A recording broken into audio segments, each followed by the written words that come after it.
Hi friends, welcome to மனதை தொடும் நேரம் சேனலுக்கு உங்களை அன்புடன் வரவேற்கிறேன். விடியற்காலை பனிமூட்டம், அந்த கிராமத்து ரோட்டில் காற்றுல மிதந்து வர மல்லிகைப்பூ வாசமும் கொலுசு சத்தமும் தான் அவனோட உலகத்தையே மாற்றப் போகுதுன்னு ஜீவாக்கு முதல்ல தெரியாது. அவள் தான் மலர். குடும்ப பாரத்தை சுமந்துக்கிட்டு விடியற்காலையில் வீடு வீடா பால் ஊத்துற ஒரு ஏழ்மையான பெண். ஜீவா அந்த ஊருக்கு வந்த ஒரு ஓவியன். தினமும் காலையில் ஜீவா வீட்டு வாசல்ல மலர் வந்து நிற்கும்போது அவங்க ரெண்டு பேரோட கண்ணும் பேசிக்கிற மௌனம் இருக்கே, அடடடட, அது ஒரு கவிதை. மலரோட முகத்தில் இருக்கிற அந்த அமைதியையும் கண்ணில் இருக்கிற காதலையும் அவன் தன் தூரியால் இல்லை, தன் இதயத்தால் வரைய ஆரம்பித்தான். உன் கையால் ஊற்றுற பாலுக்கு இருக்கிற வெண்மையை விட உன் மனசோட தூய்மை தான் மலர் என்னை உன்கிட்ட முழுசாக இழுக்குது என்று ஜீவா தன் மனதுக்குள் நினைத்து கொள்வான். அவள் பால் ஊற்றும்போது அவளது விரல்கள் தற்செயலாக ஜீவாவின் கைகளில் படும்போதெல்லாம் இருவருக்குள்ளும் ஒரு மின்சாரம் பாயும். வார்த்தைகள் வராமல் இருவரின் மூச்சு காற்று மட்டும் அந்த அதிகாலை குளிரில் ஒன்றோடு ஒன்று கலக்கும்.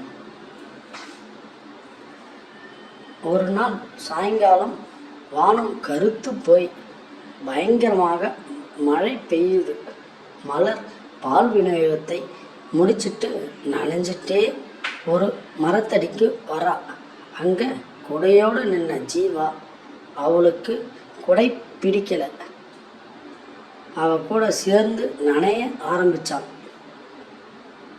ஏன் சார் நனையிறீங்க, குடை வச்சிருக்கீங்களே அப்படின்னு மலர் பதற்றமாக கேட்க, ஜீவா அவளோட கைகளை முதல் தடவையை ஆழமாக பற்றி கொண்டான். உன் கூட நனையிற இந்த மழை என் ஆயுள் முழுக்க வேணும் மலர். நீ இல்லாமல் என் வாழ்க்கையில் இனி எந்த வசந்தமும் இல்லைன்னு ஜீவா அவ கண்ணை நேராக பார்த்து சொன்னான். அந்த நொடி இடி சத்தத்தையும் தாண்டி அவங்களோட எதிய துடிப்பு ஒன்றா துடித்தது. அது வெறும் பேச்சோ உடல் சார்ந்த ஈர்ப்போ இல்லை, ரெண்டு உயிரோட ஆழமான கலப்பு. மலர் வெட்கத்தோடு அவன் நெஞ்சில் சாய்ந்து கொண்டாள். ஆனால் விதி அவங்க காதலை சோதித்தது.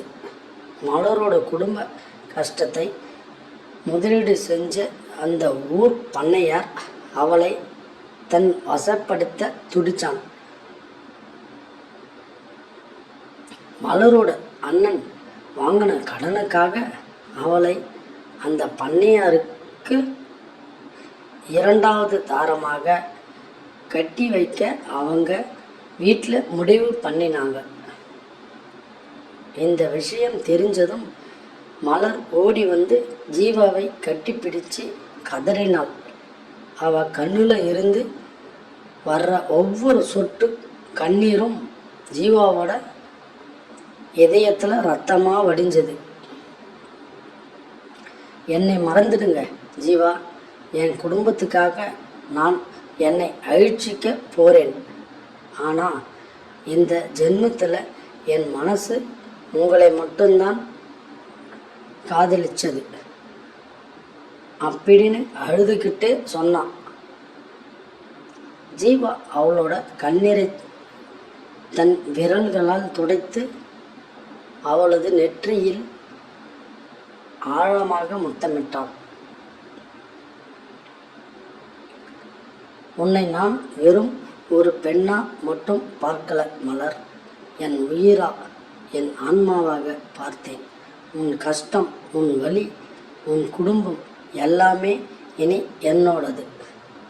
உன்னை யாருக்காகவும் எந்த பணத்திற்காகவும் நான் விட்டு கொடுக்க மாட்டேன் என்று ஜீவா தன் நரகத்தில் இருந்த அத்தனை ஓவியங்களையும் தன் உழைப்பையும் விற்று மலர் குடும்பத்தின் மொத்த கடனையும் அடைத்தான். அவங்க காதலுக்கு முன்னாடி அந்த பண்ணையோரோட திமிரும் ஊரோட எதிர்ப்பும் தோத்து போச்சு.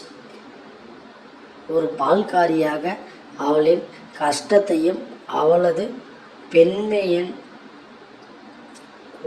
உள்ளத்தையும் ஜீவா தன் காதலால் ஆழமாக அனுபவித்து அவர்களுக்கு தன் இதயத்தில் சிம்மாசனம் போட்டு கொடுத்தான். கடைசியில் அந்த பால்காரி மலர் ஓவியன் ஜீவாவோடு வாழ்நாள் முழுவதும் காவியமாக மாறின.